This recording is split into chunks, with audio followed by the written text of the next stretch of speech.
Bonjour tout le monde, j'espère que vous allez tous bien. Nous revoilà en cette matinée. Enfin, parce que vient de débloquer en fait les lives. Nous étions sanctionnés, je crois, pendant 2 semaines, une semaine. Une semaine de live ou 2 semaines, je sais pas. Voilà, par rapport à des gens qui estimaient que ce que je disais n'était pas légitime quand je parlais d'autres sujets. Notamment à un niveau religieux, en termes islamiques, et se féliciter de nous avoir bloqué le live sous couvert d'appel à la haine. Je vous avais mis en ligne leurs commentaires et leurs méfaits et les messages privés qu'ils m'avaient envoyés, tout simplement parce qu'on n'a pas du tout la même approche. Qu'est-ce que j'allais dire? Donc, je fais ce live de manière à ce que nous nous mobilisions toujours autant pour nos enfants, que nous sommes justement à la rentrée scolaire septembre 2024, et vous informer donc de la manifestation qui a été accordée, voilà, comment dire, pour le 14 septembre prochain, donc pas ce samedi, mais le prochain samedi, à 14h à la place Albertine à 1000 Bruxelles. C'est au niveau donc de la gare centrale. Donc mobilisons-nous pour nos enfants. On sait très bien qu'en tant que parents, on n'a pas forcément les mêmes approches sur plein de sujets connexes, peu importe. On ne pourra jamais s'entendre sur tout, mais on doit quand même s'entendre et être suffisamment solidaires pour nos enfants, pour la protection de nos enfants. En tant que parents, nous avons notre mot à dire et on n'accepte pas justement à l'aune des élections communales et même bien avec la rentrée donc de septembre au niveau du Parlement, les plus gros sujets sulfureux et sulfatés vont commencer à tomber sur nos têtes et vous le verrez déjà très prochainement. Donc oui, nous ne sommes pas d'accord pour que l'on fasse passer l'école obligatoire dès l'âge de 3 ans. On estime qu'on a le droit d'être encore libre et que ce n'est pas une faveur que l'on nous fait sur nos enfants, à moins que l'on soit pris comme des esclaves et des ouailles et des sujets en tant que citoyens, et que les parlementaires se prennent pour des rois. D'accord? Alors qu'ils sont censés nous représenter. Et donc, ça serait bien que nous ayons des parlementaires qui représentent les doléances des familles. Et ce n'est pas une faveur, en fait. C'est même pas une doléance. C'est un droit fondamental, constitutionnel,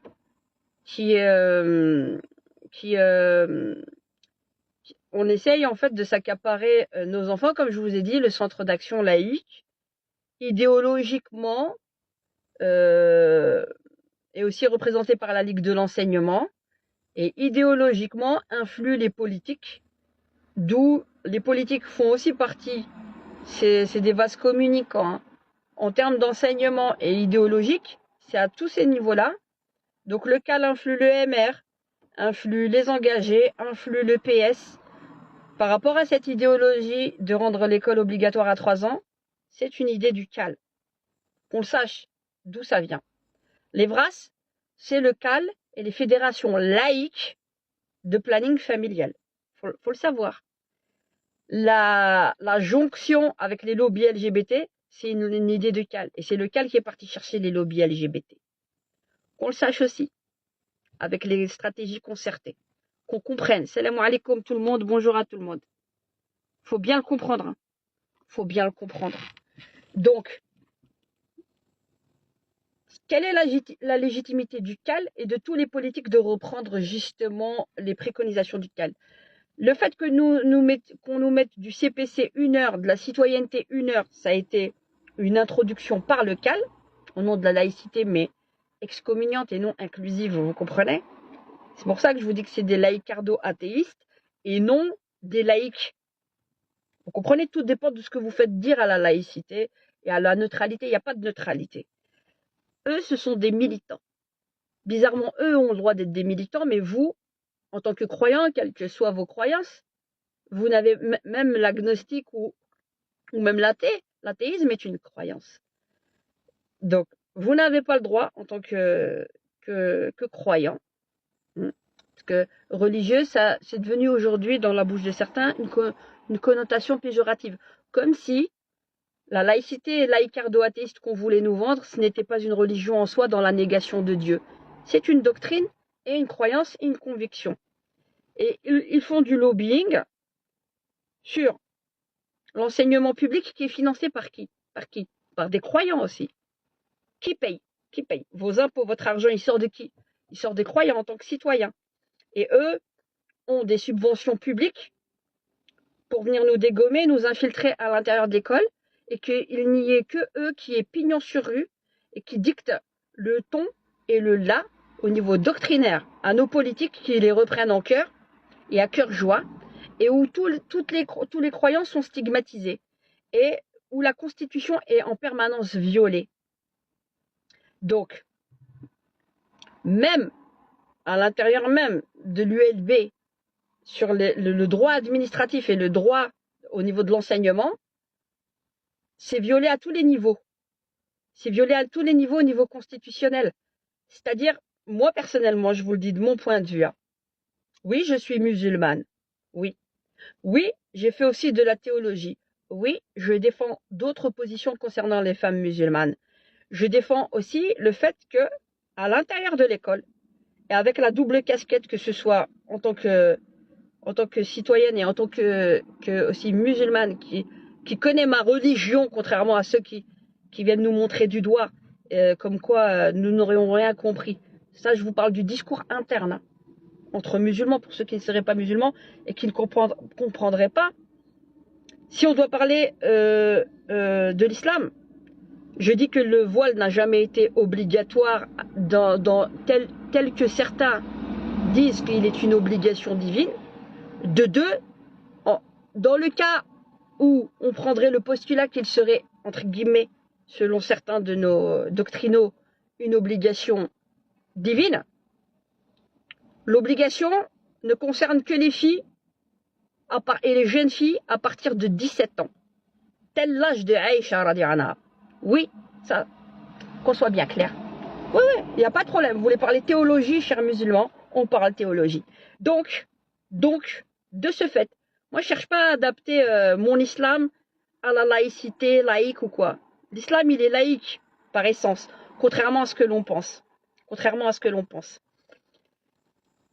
Donc, il n'y a aucune obligation pour les jeunes filles de mettre un foulard. Et ça, je m'adresse aussi aux musulmans, d'accord? Et encore moins à l'école. Ni théologiquement parlant, si vous voulez dire que l'obligation pour les jeunes femmes de mettre le foulard, soi-disant, les jeunes filles, c'est juste de la domestication et de l'inculture. D'accord? Il n'y a rien de fondé. Je vous mets au défi.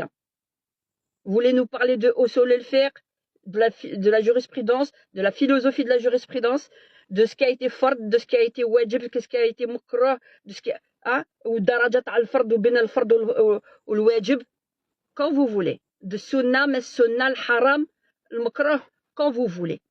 Vous voulez nous parler de ça. Parce que vous voulez chercher à nous discréditer quand vous nous voyez comme ça, vous nous prenez pour des guignols. D'accord? Là, je m'adresse aux musulmans. Vous nous prenez pour des guignols. Et je ne m'adresse pas aux musulmans qui ont l'intelligence et qui comprennent. Hein. Je parle à ceux, les doctrinaux, qui veulent nous vendre une seule vision des choses et qui sont des fossoyeurs de la vérité à l'intérieur même théologique islamique. Vous êtes des fossoyeurs. Donc ça, on met ça de côté. Maintenant, je vais vous parler. Les jeunes filles, à partir de 15-16 ans, si on estime que la majorité, alors maintenant je vais vous parler, si on estime que la majorité sexuelle, parce qu'aujourd'hui on nous l'a tout est au rabais à 14 ans, qu'on nous parle de l'émancipation. Vous imaginez l'émancipation sexuelle, 14-16 ans, c'est la majorité sexuelle, ça l'était encore il y a quelques années, c'était 16 ans, d'accord? On l'a rabaissé à 14 ans, en disant que c'est son autodétermination et que c'est son droit et tatati. Si on estime que la jeune fille est assez adulte pour avoir des rapports sexuelle et être dans sa propre soi-disant émancipation, on estime qu'une jeune fille au même âge n'est pas assez émancipée pour savoir ce qu'elle veut, pour pouvoir, si elle voulait se chaler les cheveux, qu'elle le considère traditionnel ou qu'elle considère obligatoire. En dessous, non. Niet. Vous comprenez ce que je veux dire? Il faut être cohérent. La cohérence. Il faut être cohérent. Donc, pour moi, la majorité sexuelle à 14 ans, niet. La majorité sexuelle à 18 ans, oui. En dessous, 16 ans, ça s'appelle de quoi? De l'atteinte à la pudeur sur mineur. D'accord? Et à l'école, on est là pour étudier. Donc, il n'y a pas de neutralité à l'école. C'est faux. On est tous avec nos spécificités. Ok? On se respecte mutuellement. On est là pour apprendre. L'instruction. PISA, niet. 0, le niveau catastrophique. Alors, on a eu Madame Caroline Désir qui nous a mis ça sur le dos du corona. Je crois que, au temps du corona, on a appris bien plus. Au sein de nos familles et avec Internet et avec toutes les plateformes qui ont été mises en place. Et dans un climat moins de stress, moins d'harcèlement, malgré le paradoxe, hein, il y a eu du bon aussi, vous voyez, et une autre forme d'apprentissage qui s'est plus déployée et dans la bonne ambiance. Je pense que ça aussi, ça a eu du bon malgré tout, dans l'adversité et dans les problèmes que nous avons eus pendant ces dernières années. Et donc, non, les jeunes filles n'ont pas à venir ou à revendiquer d'un point de vue islamique ou d'un point de vue de droit citoyen le fait de le mettre en étant mineur. Qu'elles aient 16 ans et qu'elles le mettent, oui, si elles le veulent. Si elles le veulent. Sans pression doctrinaire, d'accord? Puisque notre religion, c'est pas une pression doctrinaire. Et chacun est libre et personne ne portera le fardeau d'autrui. Donc vous n'avez pas à imposer dans le discours intrareligieux à vos filles de le mettre. C'est un péché. Parce qu'il y a un autre verset coranique qui dit nulle contrainte en religion. Qu'on soit clair. Donc si c'est sa décision à elle et qu'elle est convaincue, parce que oui, doctrinairement, il y a plein de livres qui pullulent et qui, je ne suis pas du tout de cet avis. Pour être resté, je suis toujours dans ce milieu-là, donc je sais de quoi je parle. Et on n'est pas obligé d'être d'accord avec moi, mais la liberté de la femme musulmane de se chaler ou d'échaler ne concerne que elle-même. Je parle bien de la jeune femme. Je ne parle pas des petites. Je parle bien de la jeune femme. Puisque Aïcha, elle avait 17 ans quand elle se serait couverte. D'accord? Et il y a tout le Esbeb Nozol, les conditions de la révélation encore à étudier. C'est encore autre chose. Donc je vous dis, c'est très transversal. Vous voulez parler casquette là, pour mieux nous stigmatiser ci et là. Il n'y a pas de problème. Il n'y a pas de problème. Je suis là. Donc, parce que c'est ça qui va être argué pour toucher à tous vos enfants, chers citoyens. Oui, la discrimination, parce qu'on a bon dos, nous, les femmes musulmanes. Vous comprenez? On a bon dos. Pour, doctrinairement, faire passer un maximum de lois contraignantes qui enlèvent un maximum de liberté aux citoyens. Et on vous met l'éventail, on vous fait l'épouvantail pour vous faire peur. D'accord? Et automatiquement, au nom de la peur et de la précaution, on fait en sorte de vous enlever un maximum de droits sur vos enfants. Donc, doctrinairement, qu'est-ce qu'il a fait le cal? Et il fait en sorte. Il y avait les cours de morale et de religion. C'est très transversal, mais vous allez comprendre globalement les choses. Il y avait les heures de morale et de religion. On a dit c'est pas juste, nanani, nous on est au niveau de la laïcité. Leur laïcisme. Hein. La laïcité, on veut nous aussi avoir le droit à notre chapitre. Ok, il n'y a pas de problème. Il y a la morale. Oui, mais c'est pas ça nous suffit pas. Les cours de citoyenneté. Ok, je suis pour ça. Le civisme public. Oui, la nudité en rue, ça doit être normalement pénalisé. Hein. Il y a des familles, ça doit être pénalisé. Le civisme, normalement, et les cours de la citoyenneté, ils devraient nous apprendre ça. Pas se mettre à moitié à poil au nom de la liberté, et que la liberté des uns ne doit pas empiéter sur la liberté des autres. Et donc, la tenue par défaut, c'est une tenue vestimentaire, à moins que vous vouliez ressembler aux singes et au temps de Adam et Ève, on était à poil. C'est vous qui voyez. Mais ça, c'est en rien de de l'évolution, mais de l'involution de la société. Et ça ne fait pas partie du civisme. Et encore moins des traditions de la Belgique ou de l'Europe, d'accord? Globalement. Et sur ce point, on se rejoint. Le civisme public. Donc, la citoyenneté, elle devrait normalement nous apprendre à mieux se couvrir. Et pas nous débaucher, tu as le droit, tu as le droit, tu as le droit, tu as le droit. Et si tes parents ils te disent ceci ou cela, on n'est pas d'accord. J'accepte personne pour l'instant. Pourquoi? Parce que c'est pour m'axer sur le discours de ce que je veux bien faire comprendre par rapport à la manifestation du 14 septembre. D'accord? Après, si vous voulez, je vous répondrai. Mais c'est juste pour vous dire ça. Que le CAL fait en sorte que doctrinairement, via la Ligue de l'enseignement, alors on a mis 1 heure de CPC, c'est-à-dire de cours de citoyenneté. Et dans les cours de citoyenneté, déjà quand les jeunes avaient 16 ans, on commençait à aborder les VRAS dans les cours de la citoyenneté. Il faut le savoir. Ensuite, c'est descendu à l'âge de 14 ans la majorité sexuelle en Belgique. Et on a fait les cours de CPC, toujours 1 heure, et en faisant de l'EVRAS. Maintenant, on ne parle plus que des adolescents, on parle des enfants. Et depuis 10 ans déjà. Sauf que les établissements avaient la liberté, avec l'EVRAS, de mettre cela en place comme bon leur semblait et d'incruster 2 heures. C'est le lobby des plannings, des fédérations laïques de planning familial qui ont mis ça en 2011 et qui ont glissé. J'ai fait le film documentaire partie 1 sur ma chaîne YouTube, Evras le documentaire. 10 ans d'Evras. C'était la partie 1. Elle fait à peu près 2h50. Et à la deuxième partie, je vais m'y atteler. Je vais vous montrer encore l'envers du décor, qui reprend de 2015 à 2020. Et la troisième de 2020 à 2024 avec les manifestations qui ont éclaté. Mais déjà de 2010 à 2014, je vous ai déjà donné une bonne dose pour bien comprendre les enjeux, chers parents.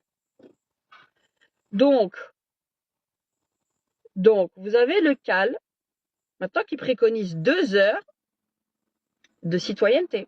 Mais qui est aussi, comme je vous dis, derrière, avec Sylvie Losberg du CAL, qui a fait en sorte avec les maisons arc-en-ciel de Liège et ailleurs, de faire en sorte, donc de faire justement les stratégies concertées pour mettre en fait au nom de la non-discrimination transphobe et homophobe, avec les notes interfédérales qu'on s'est prises aussi.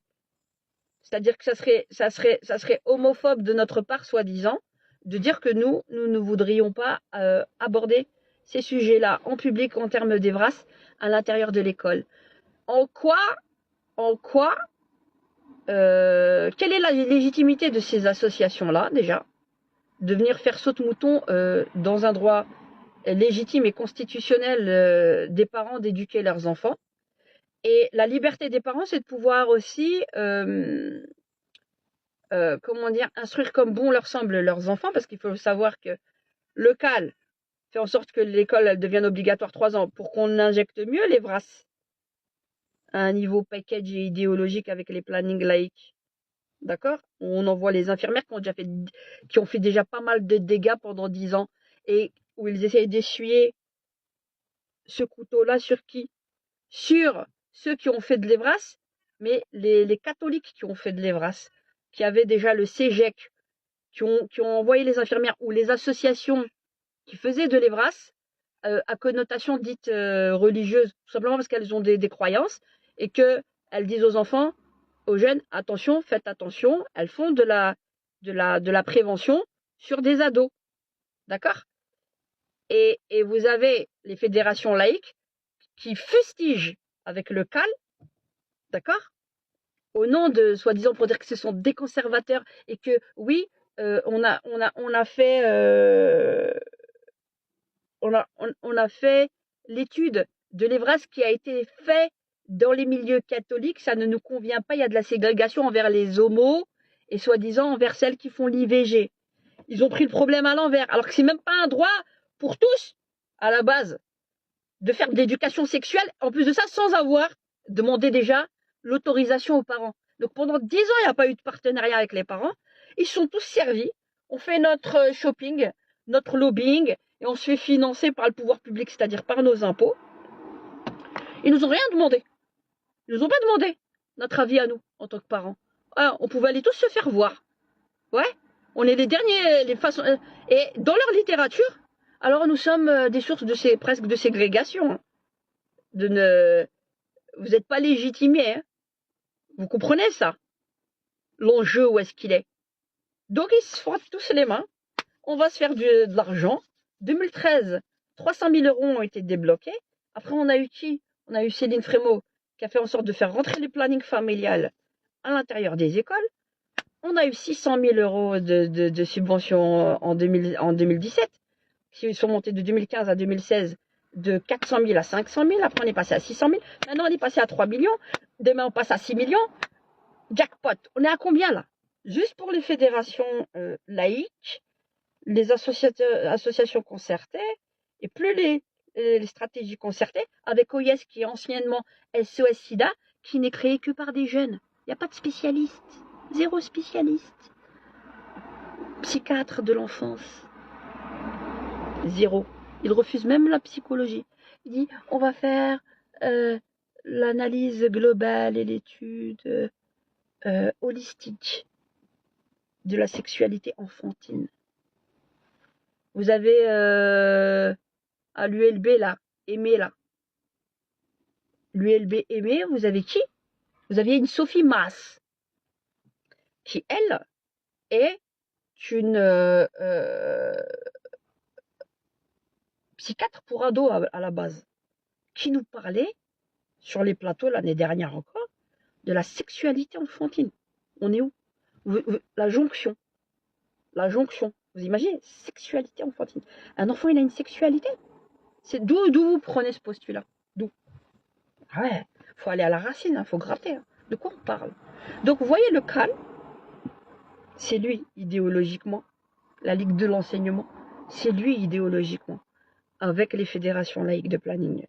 La Drouzi, dans des journaux, nous a carrément la labellisation. Je vais revenir. Avec justement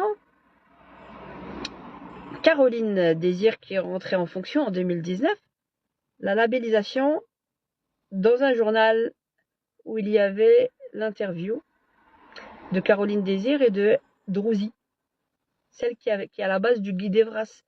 Drouzi, qui vient de OIS,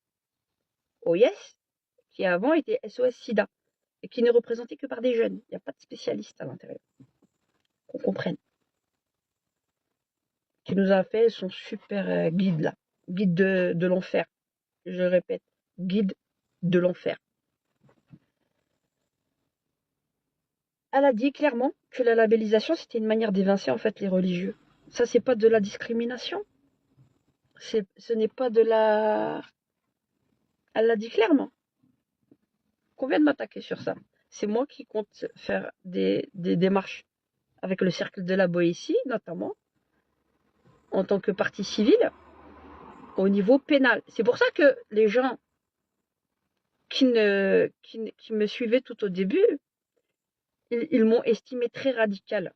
Je vous ai dit que j'ai de la bouteille sur le dossier, que je sais ce qui se passe et que je savais pertinemment qu'on allait arriver à ce stade-là. On va être obligé de passer par du pénal.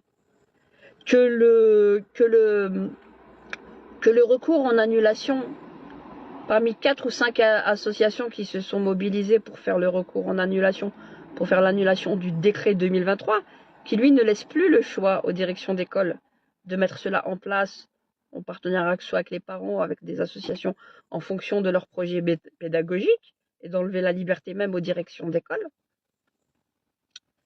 Parce que la FOEB se substitue directement aux directions d'école, des directeurs d'établissement, par rapport au projet pédagogique de l'école en tant que tel. Je savais qu'on allait arriver à ce stade, mais c'est bien que les gens prennent leur temps, prennent le temps, et ils ont vu l'évolution pendant l'année, et on va arriver à la conclusion de là où ce que je vous expliquais au début déjà, où on me trouvait trop radical. Et maintenant, j'espère que vous avez compris, chers parents. Pourquoi? Depuis le début, je dis que c'est du pénal. Pourquoi dès le début, je dis qu'il n'y a pas de négociation? Parce qu'ils savent très bien ce qu'ils sont en train de faire et ils savent très bien comment essayer. Il n'y a pas de négociation. Ils n'ont jamais cherché à négocier.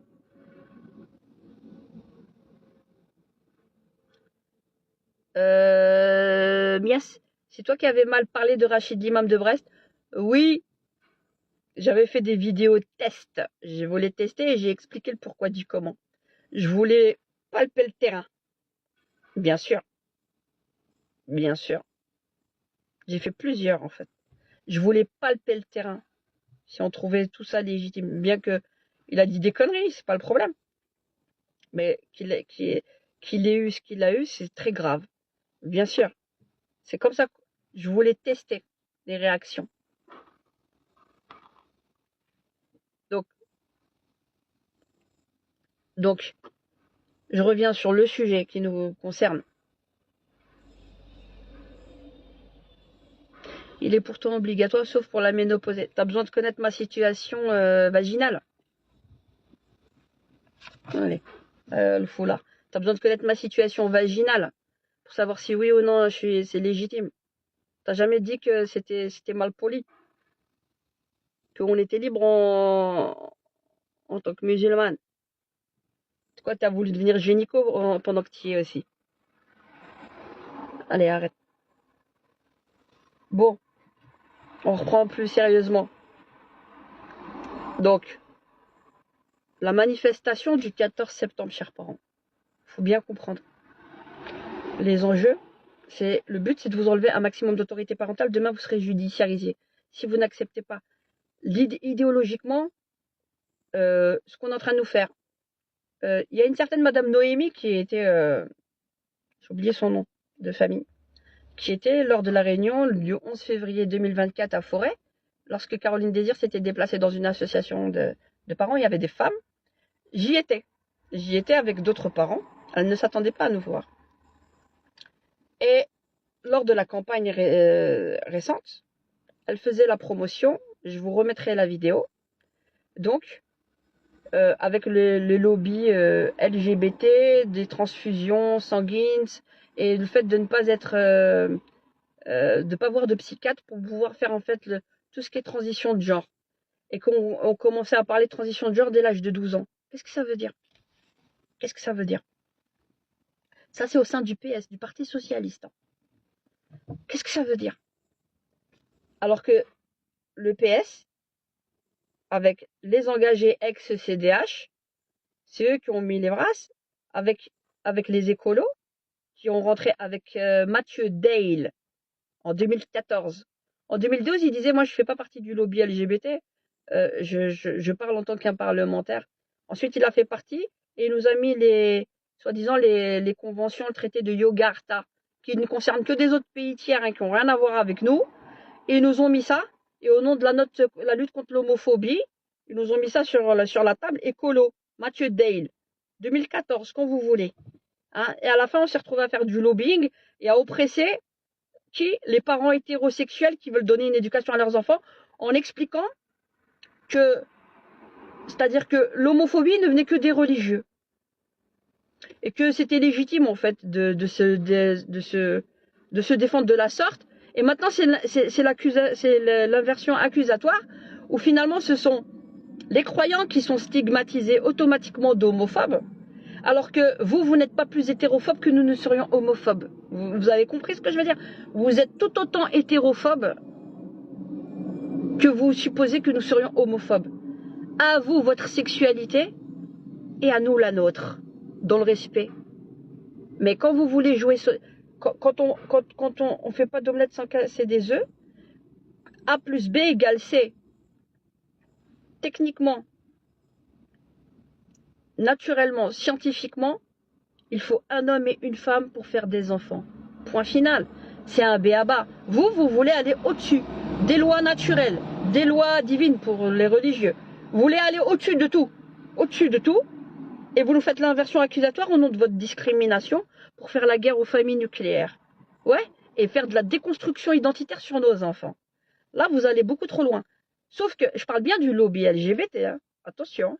Pourquoi? Parce qu'on a aussi des citoyens homosexuels qui en ont marre de cette instrumentalisation et qui ne se reconnaissent pas du tout dans ce lobby qui est minoritaire, qui se fait passer par majoritaire et qui gangrène tous nos politiques. D'accord? À faire tout et n'importe quoi. Donc, non, nous sommes hétéros et fiers de l'être.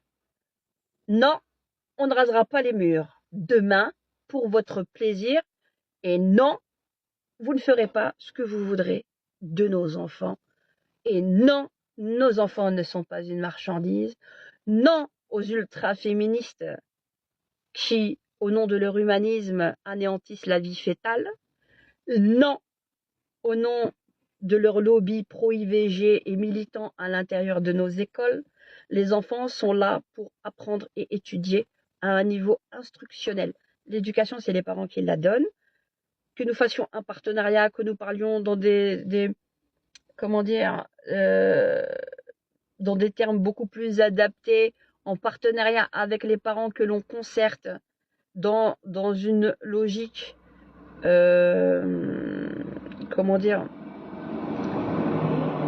dans une logique de partenariat dans le respect mutuel et non au fait de stigmatiser les parents en les montrant du doigt toutes les 5 minutes. Non à l'obligation scolaire, non à l'effet d'entonnoir et à l'étau et le goulot que vous voulez nous resserrer autour de la gorge en tant que parents pour nous faire fermer notre bouche. Non à l'obligation scolaire à 3 ans. Non au fait que vous voulez réduire l'enseignement, le droit et les libertés fondamentales des parents de faire de l'enseignement à domicile ou dans un endroit tiers hors FWB. J'ai pas fait moi mes enfants avec la FWB, d'accord? Donc elle reste bien à sa place. C'est ça qu'il y avait à dire. Donc chers parents, mobilisons-nous pour la protection de nos enfants. Je parle même pas de la sexualisation des manuels pourris qu'on nous a mis en place. Je répète, le manuel de l'enfer, qui serait un enfer aussi bien pour nos enfants que pour les parents et les familles. D'accord? L'éducation, c'est nous. Faites votre job instructionnel. L'éducation, c'est nous.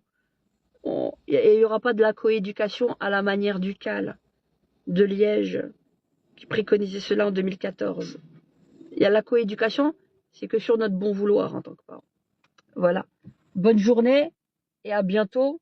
Et rendez-vous samedi 14 septembre, chers parents, 2024, à 14h, place Albertine, arrêt Gare Centrale en métro, 1000 Bruxelles. Soyez nombreux, nombreux, nombreux. Marquons le coup. Marquons le coup.